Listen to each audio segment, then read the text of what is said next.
Hello, creeps. It's me, John Kassir, the voice of the Crypt Keeper, and you're listening to Chronicles from the Crypt.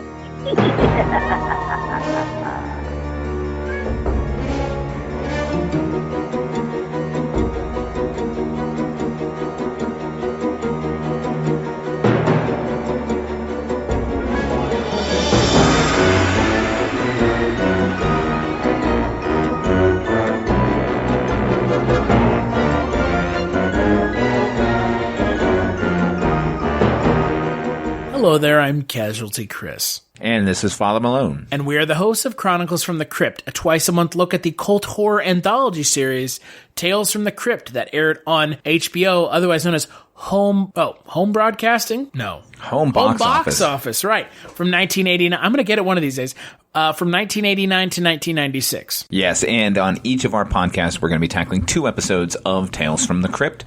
And along the way, we're going to have some bonus episodes covering some other TV shows and spin-offs that were based on Tales, including a kids show and a game show. And we're also going to be doing some tangentially related Tales materials. I'd like to point out that I would rather watch children's shows and game shows than the last 2 episodes of Season 2, which is, by the way, what we're going to be covering on this episode of the Chronicles of this episode of Chronicles from the Crypt. We're going to be looking at Season 2, Episodes 17 and 18, the last 2 episodes of Season 2, My Brother's Keeper and The Secret. Are you alone tonight? Well, consider yourself lucky. There could be 2 of you, and imagine what a frightmare that could be. Just a reflection. Not so for tonight's stars, Frank and Eddie, 2 brothers who are touchingly close. When a woman tries to come between them, she finds herself caught in a tangled web of jealousy and intrigue. I think you'll find it a twinning combination. So without further ado, I bring you My Brother's Keeper. So, My Brother's Keeper aired July 10th, 1990, directed by Peter S. Seaman, written by Jeffrey Price and Peter S. Seaman, stars Timothy Stack, Jonathan Stark, and the always fantastic Jessica Harper, and the episode centers around Timothy Stack and Jonathan Stark as Siamese twins who one half of the Siamese twins doesn't want to go through with an experimental procedure to separate them while the other one does. I'm just gonna jump right ahead of you, Mike, and say, this episode is absolute, unequivocal garbage. Okay, so bury the lead right off the bat. Here we go. Burying the lead. All right. And in a riposte, I will say I actually really like this episode. What? No. How? Wait, what? No, did we watch really. The same thing? We did. I enjoyed it. So I liked it. Oh, what can I tell you? So I'm curious because, I mean, ultimately me just going, it's fucking trash, it's garbage. Who would want to listen to me just rail against it for 5 minutes? What did you like about it? I think this is obviously one of the more comedic episodes. Also, this was not a Tales from the Crypt adaptation. I believe it was a shock suspense stories from Jack Kamen, the always fantastic Jack Kamen. What I liked about it is that this was, as I said, a more comedic episode, and 9 times out of 10 with the comedic episodes of Tales from the Crypt, they fall flat and hard. I didn't find this to be that. I actually thought it was kind of funny.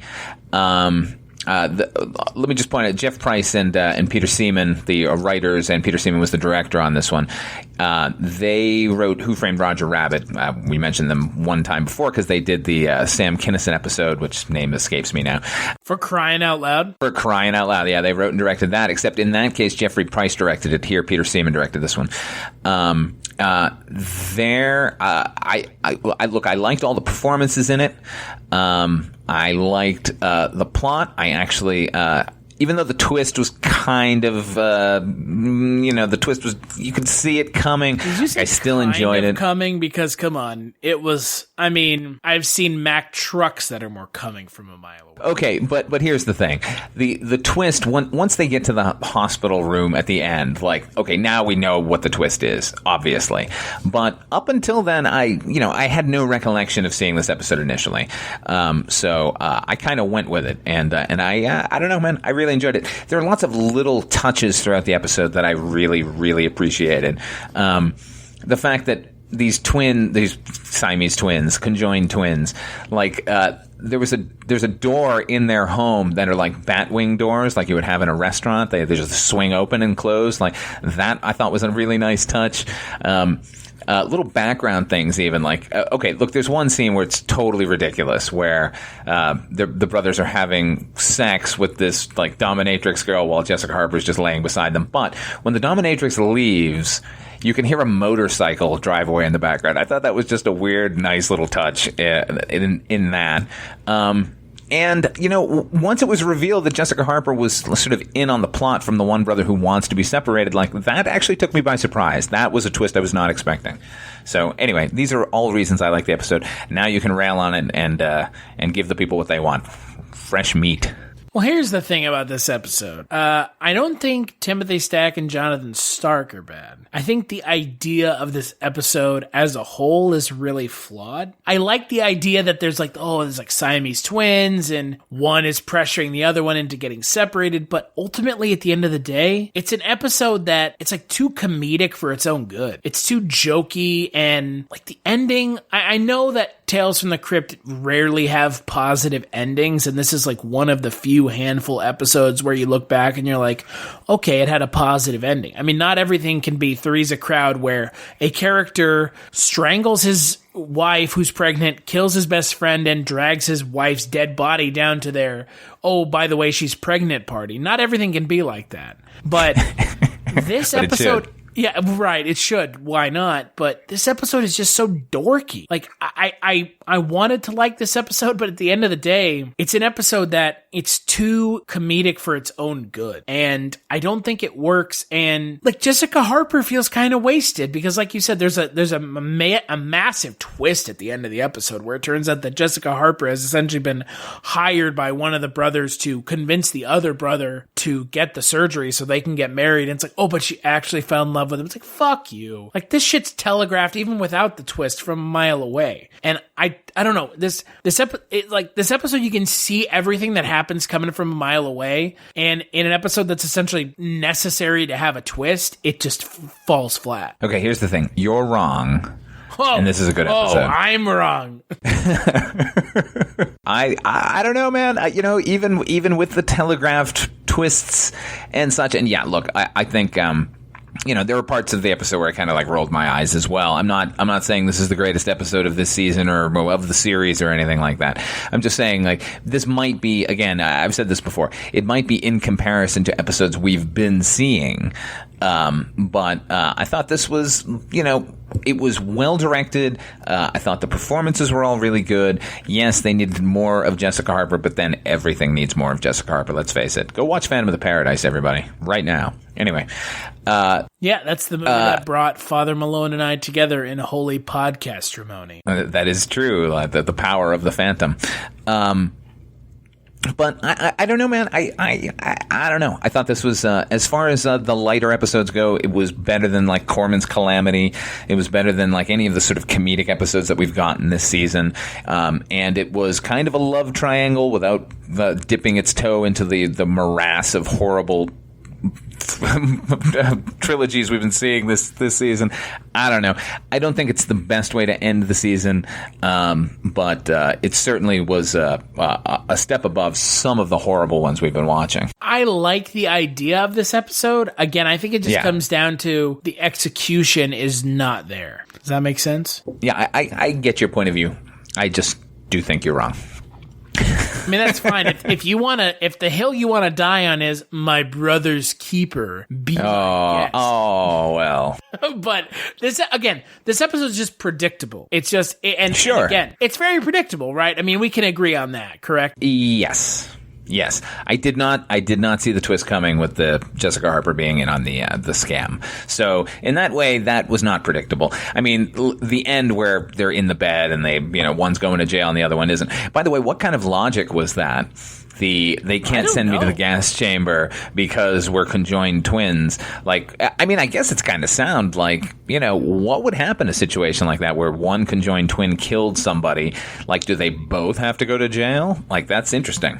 Just shoot them both in Interesting the head idea. and call it a day. You freaks! You genetic freaks! Kill them both! Jonathan Stark, who I think most people, if they know him at all, they know him from Fright Night, the original Fright Night, which you probably haven't seen, Chris. Okay, you know what? You wanna be that guy. You wanna say, oh, you haven't seen the fucking genre classic. I see how it is. It's fine. Trying to discredit me. Ad hominem. I get it. It's fine. Oh.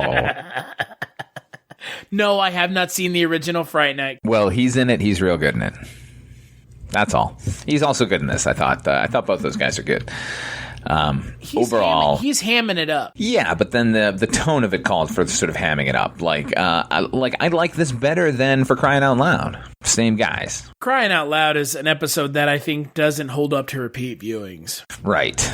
I'm not sure that this one would either. And look, how many pieces of filmed entertainment do you get to see Jessica Harper actually die in? Right. I wonder. Yeah, with a cleaver to the I think this and Minority Report, right? She's the Minority Report in that film. I love Jessica Harper, man. Yeah, me too. She should have been in every episode this season. It probably would have helped because some of the episodes are absolute garbage. Boy, this episode sure did look like 1990 too, by the way. Right. I mean, not that you would know.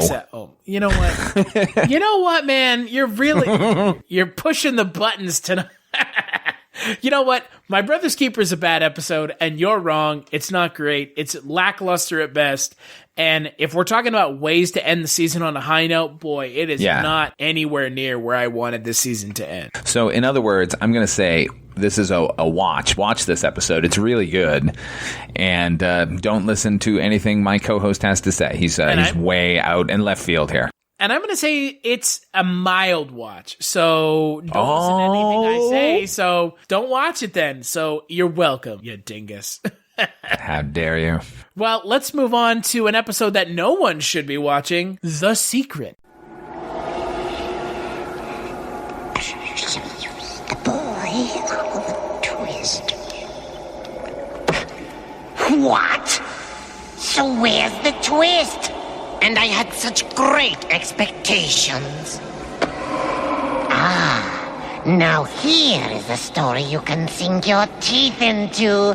A toothsome tale of Tommy Rot, guaranteed to scare the dickens out of you. Lean in, Fright fans. I'm going to let you in on The Secret. The Secret was aired July 17th, 1990. It is the final episode of Season 2, directed by J. Michael Riva, written by Doug Ronning. It stars Larry Drake for a second time in the history of Tales from the Crypt, Grace Zabriskie, and Mike Simran. And the episode focuses on Mike Simran as an orphan named Theodore who is adopted by the Colberts, who are hiding a secret as to why they adopted him. In regards to Season 2 and the way Season 2 ended, yeah, sure, this episode really fits the bill for a lackluster season with a really dumb-ass episode. Yeah, this, we're in agreement here. This is a dreadful episode. This episode is so stupid, I honestly can't believe that this is how the season ended. It is absolutely one of the dumbest episodes I've ever seen. The secret is, spoilers, he's a werewolf. Because why? Why not, right? Yeah, exactly. Yeah. Because sure, why not? Because we needed a twist at the end. He's a werewolf. Yeah. So I mean, well, look, the story is this kid is in an orphanage and no one will adopt him. He's too old, and then a couple appear out of nowhere at night. They show up at night, and they end up adopting him. And they're fabulously wealthy, and they keep him in a home. Is this like mansion that's all bars on the window, so the kid can't get out? And Larry Drake is sort of the manservant, a familiar, if you will, all the time. What's that? That's what they say. There's bars on all the windows in every house. That's what Larry Drake says. Yeah.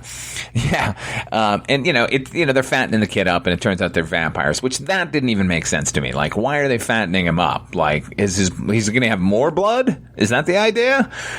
Or no, they're feeding him only sweets, so his blood will be sweet. I don't know. It's so muddle-headed. Yeah, it's not great. It's really stupid, actually. It makes no sense. It's like Hansel and Gretel with vampires. Yeah, I kept expecting them to kind of just be cannibals, even though like all signs pointed to vampires. And I was like, okay, but I get it that they're going to be vampires because we only see them at night, and they've got this familiar working for them during the day, taking care of the kid. I will say that there is one scene between Larry Drake and Theodore where it's a kind of a loving kind of a moment. And I thought that was really good. I don't want to bash the episode like out of hand. Like that scene I thought was affecting. And I will say that I was like groaning the entire way through. And then when they revealed who the potential parents were, and it was Grace Zabriskie, I went, oh, well, this is going to get good because she's always fantastic. And she didn't disappoint. However, basically everything else did. Yeah. Grace Zabriskie might be like the saving grace of this episode. No pun intended. But I think ultimately the problem with this episode is it ultimately makes no sense. There's no logic here. Like, why is Mike Simran a werewolf? Like, can you explain that to me? Because it seems to be for no other reason than because they needed something opposite a vampire. Yeah. And, like, do werewolves automatically defeat vampires? Is that a thing? I'm not so sure of that. And, and they needed to have the twist at the end, and they're not going to explain it. It felt a little bit like the Jose Ferrer episode, the Miguel Ferrer, rather, pardon me. Jose is fine. I do like Jose Miguel Ferrer. Wasn't he the batter Jose for Ferrer the, San Jose Sharks? No, Jose Ferrer was Cyrano de Bergerac. Anyway, the Miguel Ferrer episode with Kyle Secor and Terry Hatcher, where like he ignominiously kills kills as a zombie. Yeah, and he just comes back like based on nothing at all. Well, other than one throwaway line about a Mayan necklace that brings people back to life or protects them forever and always. Yeah, why not? And, so this episode, first of all, we're way into this, but it is, again, The Secret is not based on a Tales from the Crypt story. It's from Haunt of Fear 24, and it was written and penciled by George Evans, who has done a bunch of really bad ones in the past. I should point out also that Haunt of Fear 24 is also the same issue that Only Sin Deep was in. So don't read that issue of Haunt of Fear. That aside, it was directed by, J. Michael Riva, this episode, who is a production designer. This is the only thing he ever directed. As a production designer, he's done some really good work. I mean, I think the connection here is because Richard Donner is one of the producers of Tales from the Crypt. He's done basically all of Richard Donner's movies. He did The Goonies, he did Scrooge, the Lethal Weapon movies, and he's still working. I mean... He did Iron Man and Iron Man 2 and Django Unchained. As a production designer, he is, par excellence, but as a director, he did one of the things that is one of my least favorite film techniques, and that is day for night.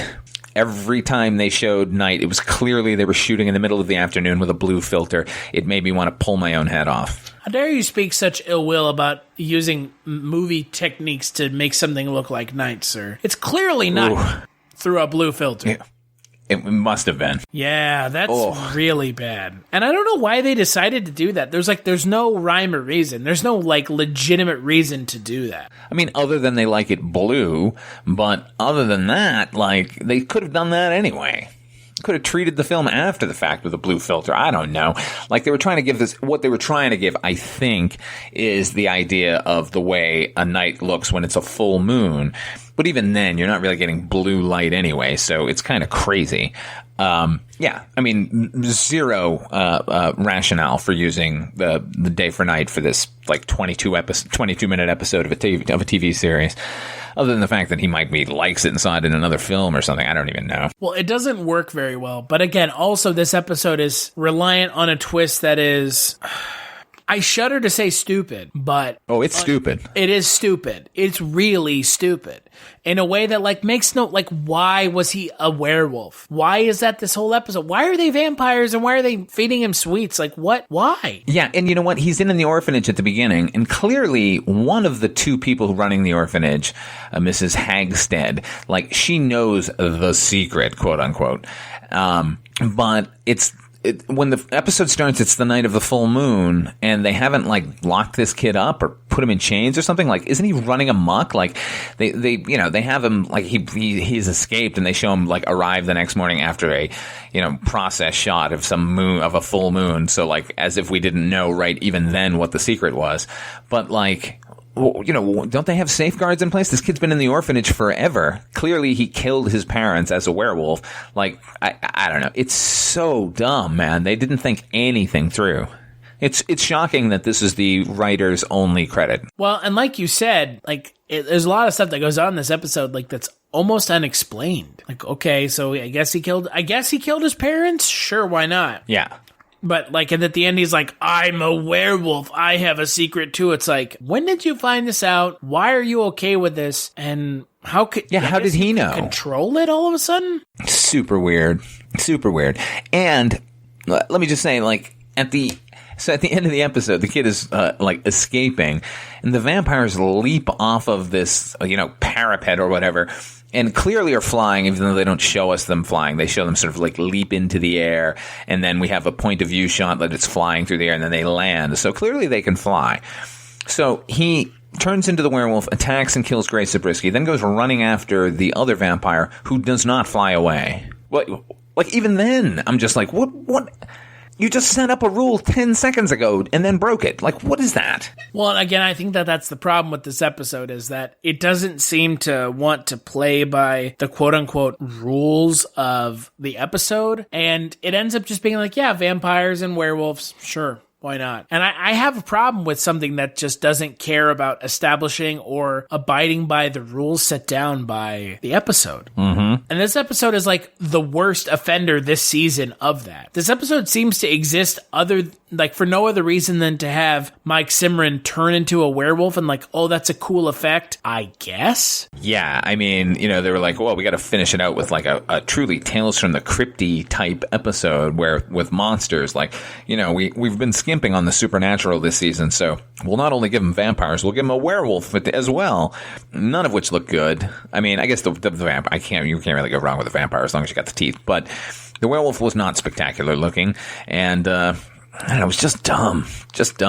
Yeah, as for a way to end season 2, this was about as bad of a way to end season 2 as humanly possible. Garbage. Absolute trash. Yeah, this is a total skip. Don't watch it. It's bad. Larry Drake, kind of the only redeeming part, but he deserves better. Yeah, I mean, does he show up again? Hopefully in season 3 with something better. I mean, I don't think. I don't know. So. I mean, I think that this and All Through the House were his only two. What Tales a drag. From the Crypt credits. That's a shame. I will say once again, Grace Zabriskie is good in the episode too. So those two are good in it. Everyone else is terrible. Why is the kid wearing a coonskin cap? Can you tell me? The episode started and it was just like, wait, is this the 50s? Oh, no. Wait, this is the 90s. Okay.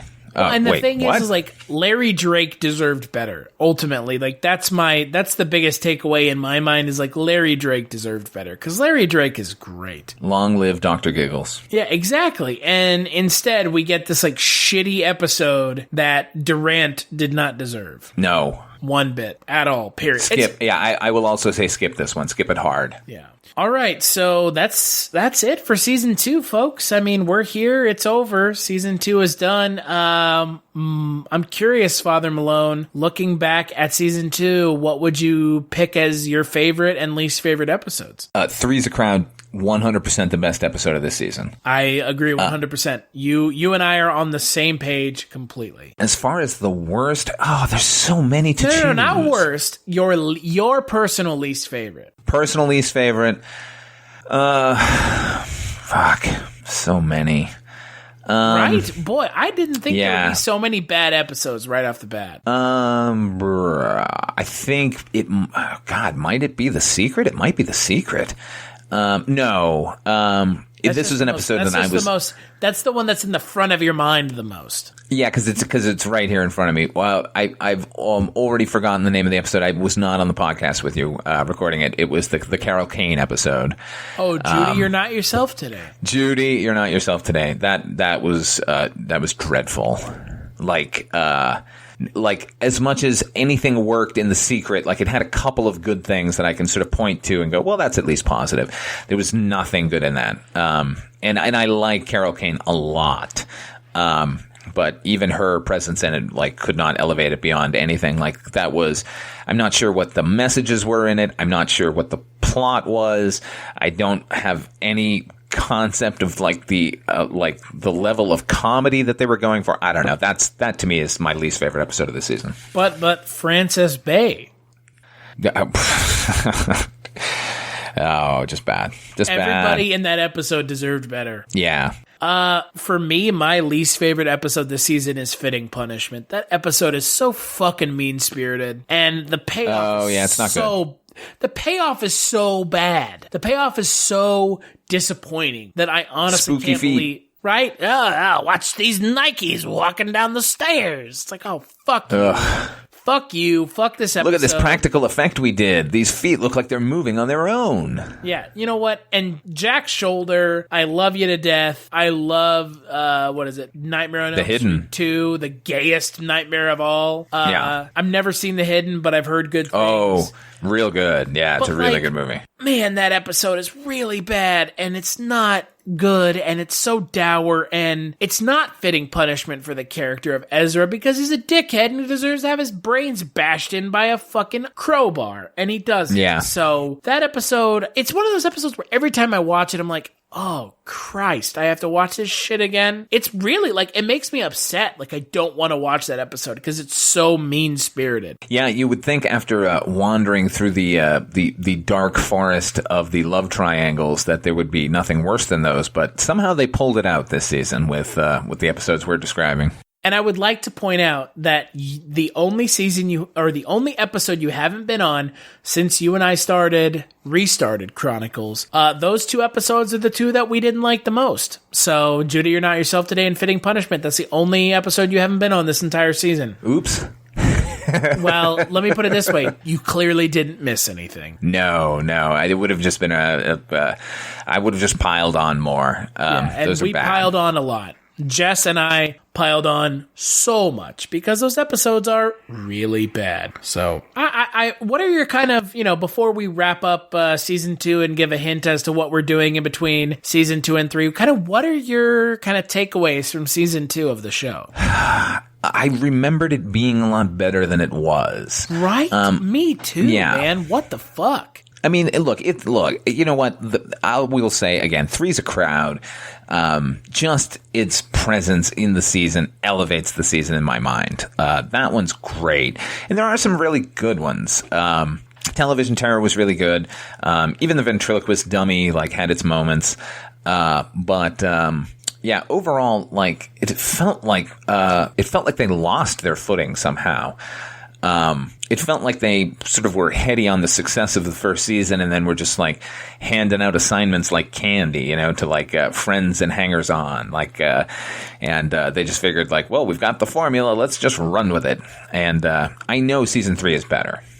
Yeah, I honestly thought season 2 was going to be better. I remembered it more fondly than I guess it was in reality. And the thing is, looking back at the list of episodes, half of them are skips. Yeah, at least. Dead Right, The Switch, Cutting Cards, Till Death, Three's a Crowd, The Thing from the Grave, The Sacrifice, For Crying Out Loud, Four-Sided Triangle, The Ventriloquist Dummy, Judy, You're Not Yourself Today, Fitting Punishment, Corman's Calamity, Lower Birth, Mute Witness to Murder, Television Terror, My Brother's Keeper, and The Secret. I honestly, honest to God, can only think of less than half of those I would rewatch. Yeah, I certainly know now that which specific ones I will be watching, and it's a far fewer number than I'm going to avoid.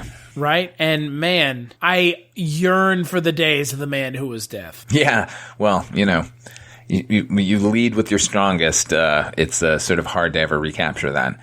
Right. I think, look, again, I think Three's a Crowd's right up there with it. I mean, it's a different kind of story, and I don't know. Those 2 are bookends as far as I'm concerned. Both non-supernatural episodes. Three's a Crowd is one of those episodes that is so fucked up, I honestly have a hard time believing that they got it made. Yeah. Right? Yeah, it has stayed with me, definitely. But yeah, I think season 2, my biggest takeaway, and it's seemingly your biggest takeaway as well, is like, I can't believe how disappointed I am by season 2. Well, in the words of Ed Wood, the next one will be better. God, I hope so, because I think the rose-tinted glasses are coming off for season 3, folks. They have. Yeah, I'm going to be a little harsher next season, unless they redeem themselves. Please do. So, next episode, we're not going to be talking about a season of Tales from the Crypt. We're going to be talking about The Vault of Horror. Bonus episode, y'all. Bono episodo, folks. Yeah, we're going to be talking about The Vault of Horror, which is effectively the spiritual sequel to the original Amicus Tales from the Crypt. Yes, indeed.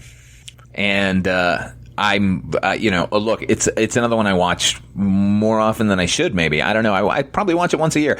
I'll always watch the original Tales from the Crypt movie, and then follow it up like either the next day or a few days later with Vault of Horror. I think it's. I don't know that it's as hit or miss as the Tales from the Crypt movie. Maybe it's a little lesser just by comparison, but it's pretty good. You'll see. But it's got Tom Baker. I love Tom Baker. I love Tom Baker too. Doctor Who, everybody. He had that rockin' killer scarf, man. He does indeed, he doesn't in this episode, or rather in this movie. But he's really good in it, and some of the stories are really good. In fact, there is a vampire story that is short and sweet and kind of lovely. So that's something to look forward to. An actual good vampire story from a Tales from the Crypt story, as opposed to a shoehorned-in vampire story that has werewolves in it. Yeah, no werewolves in this movie. Well, then I have no interest in watching it. Okay. And it has Denholm Elliott. It has Denholm Elliott. Yes, it does. And if you don't like Denholm Elliott, then, well, don't know what to tell you, to be perfectly honest. If you don't like Marcus Brody from Indiana Jones, have you seen those movies? Yeah. Although, hold on, let's talk about that for just 2 seconds. Marcus Brody in Raiders of the Lost Ark is fucking awesome. Oh, here Marcus we go. Brody He's going to Marcus Brody in Last Crusade. He is a goddamn buffoon. What happened? And let's be honest here. Neither one of those movies are the best Indiana Jones movie. The best Indiana Jones movie is Temple of Doom. No. Yes. Yes, 1,000 times. You're wrong. No, absolutely not. Temple of Doom is the best sequel to Raiders of the Lost Ark. No question. All the rest of the movies are lackluster at best. But Raiders of the Lost Ark is pure, beautiful cinema, man. There's nothing wrong with that movie. It's great, Raiders of the Lost beginning to Ark end. Is like A New Hope. I've seen it. It's okay, but I'd rather watch the sequel. Well, that's just bonkers, and it's a prequel. And you know what makes being friends with you fun? The fact that you're wrong right now and I'm right. No, I'm just kidding. Oh, okay. I love Temple of Doom. I know it's one of those movies that really hasn't aged well, but at the end of the day, man, it's what I want from Indiana Jones. It's dark. It's fucking goofy as hell. There's a lot of like really questionably kind of racist, but not really because it's based off of a pulp serial. But man, I love Temple of Doom, and Mola Ram is just a great villain. Oh yeah, no question. Look, I'm not arguing with you the greatness of Temple of Doom. I think you and I are actually in the minority there. I think most people think it's the worst one, and they're out of their fucking minds. Quote unquote offensive. And my response is, it's based off of a pulp serial. That's the way it was. Fuck you? Yeah, who cares? That's silly. It's a great movie. Anyway, well, you like Raiders? Vault of Horror. Oh yeah, no, Raiders is a superior film. There's no question about it. I mean, I think we can both agree Kingdom of the Crystal Skull really is the best film. I like it better than Last Crusade. What? What? Yeah. That, you know what? Wow. We need a podcast in and of itself to someday we'll sit down and record that podcast together. And sure. Holy shit, I want to know how you can defend that, because that to me is just, that might be the most insane thing I've heard today. Well, I'm happy to supply you with that. How can you Wow. Oh, shit. Well, when you're not giving incendiary opinions on things on our Tales from the Crypt podcast about Indiana Jones, where can people find you, Father Malone? You can always find me on my YouTube channel, Ot5 Films. Check out my show You've Never Seen. I got a new episode up there right now about John Carpenter's 1981 classic, Escape from New York. To quote Uncle Eddie, it's real nice. Thank you.